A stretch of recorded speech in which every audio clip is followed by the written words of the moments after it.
методика комплекс, анатомиялык комплекс, окуу лексиялык комплекс.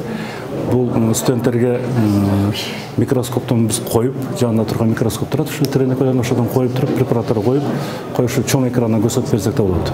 Бул жерден нормалдык түзүлүшүн, одновременно сразу эле ушу патологиялык түзүлүштөрүн көрсөк болот. Орто Азияда биринчилерден болуп бизге келди бул. Анан анатомия кафедрасына Пирогов деп келди, алда келип алганда меттик. Кудай кааласа мына немеде Бетфакта жакшы жөрөгөр пайда болуп атат, микроскоптор келип атат.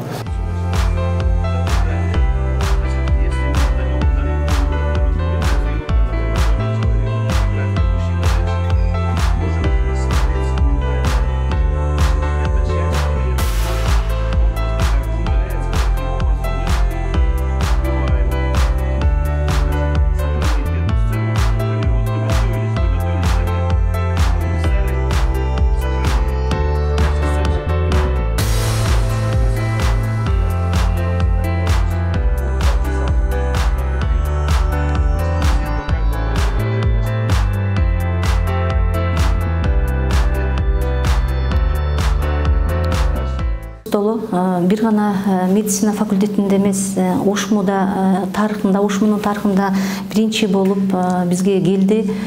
Бул столдун уникалдуулугу эмнеде? Бул стол бардык, мисалы биз анатомия кафедрасына органдарды үйрөнүшүбүз керек.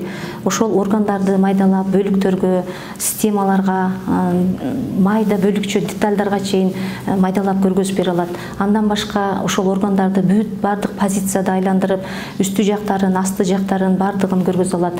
Бул столдун дагы жакшы мүмкүнчүлүктөрү студенттердин билим деңгээлин жогорулатып, алардын окууга болгон сапатын жакшыртууга шарт түзөт.